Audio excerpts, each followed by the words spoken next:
You know, Egypt was two different kingdoms, two different flags.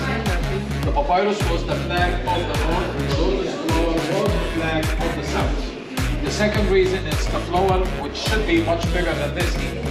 It looks like the sun rays. That's the symbol of Amun-Ra, the god of sun in ancient time. The main thing is the stem. This is the only plant all over which has this triangular stem, entire triangular stem actually, which is like one face of the pyramid. The pyramid was the symbol of eternity in ancient days. That's why the ancient Egyptians used to worship the plant way before thinking of making the paper. You've been to the pyramid. It just came from there. Yeah. So to make the paper itself, first thing we do is we decide the size. Well, we just decide just a little small one like this, for example. Usually the plant grows over 6 meters, but it needs also two things to grow. Very hot weather, really hot, we do have that of course. Lots of water in the same time, so the plant should be much thicker than even this. And then we remove the outer green skin, which is quite strong and it's very flexible. The ancient Egyptians used it for making things like robes, hats, baskets, sandals. They used the whole thing for making even boats in ancient days. Someone proved that in 1969 from Norway. His name is Thor Heyerwood. He used the papyrus and wood for making his boat called Tiki, the boat he could cross the Pacific Ocean with. This is the part we use for making the paper. We divide it into slices, just like this. But now you see the slices are actually so fragile, just because the slices contain lots of water, sugar, and also fibers inside. To make the slices flexible, we have to squeeze the water out by using this rolling pin. We also break the fibers inside the slices, just like this.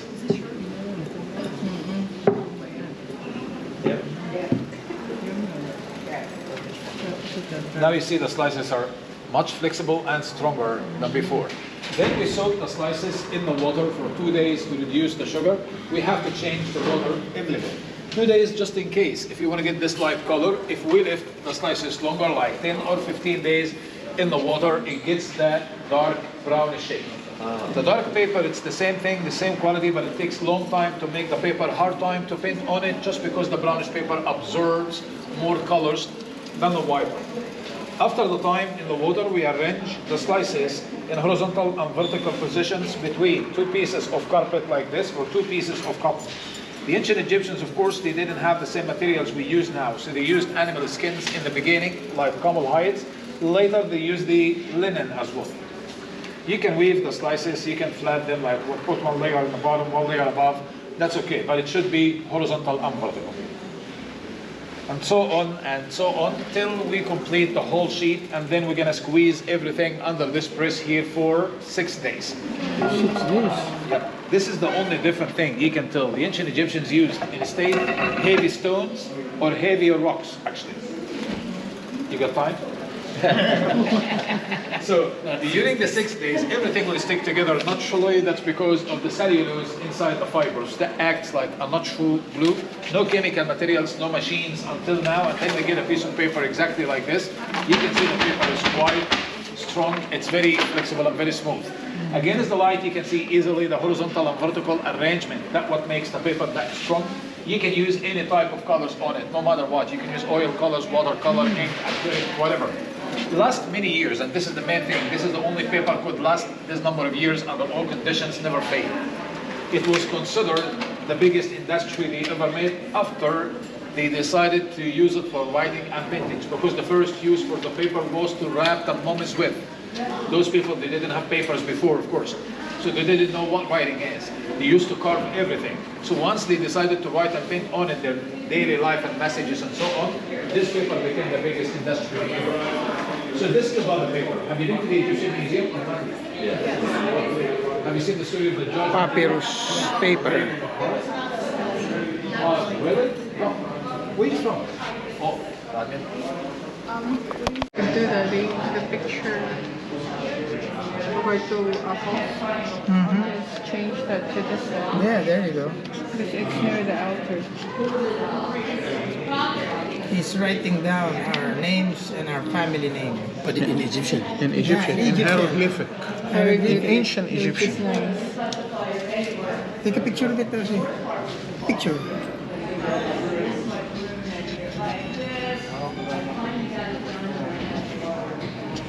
Ako na, ito mahawak ito. I'm taking a picture of it. ماشي.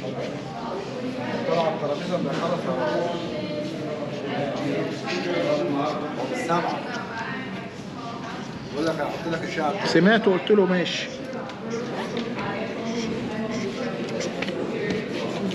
So this is Anthony.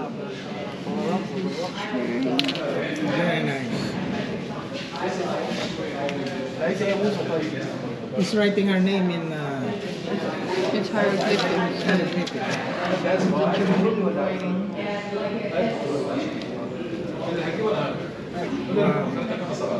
May 64 يا موسى.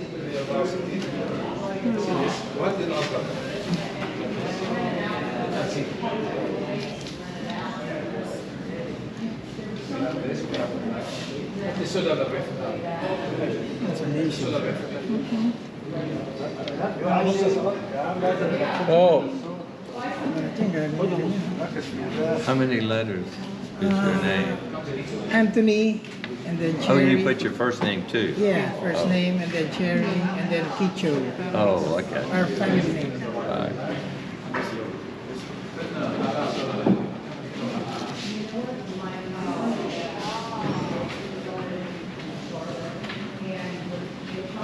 To go look for an ice cream for this one.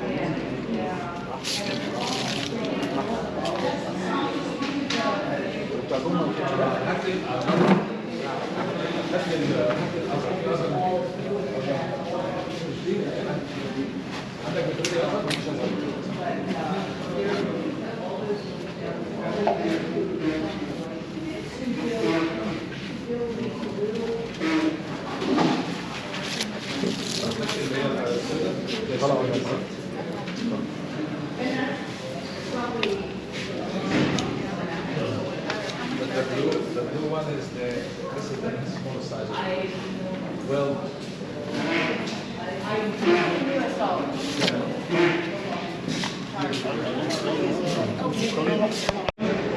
ده بتاع هشام عندنا.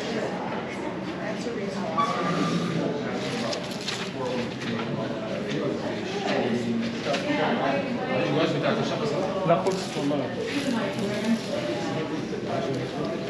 Ito yung cherry, see. Yun nga, see. See, So this is cherry. Yeah. H. Then H. H. Anthony, A-N. Yeah. E.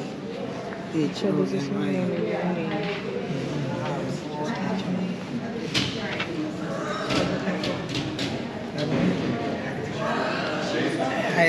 It's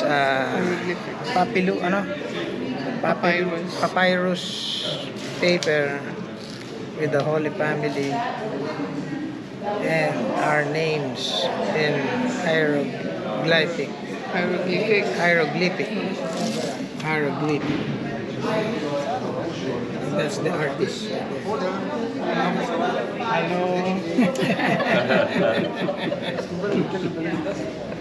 Very artistic. Would you like to get your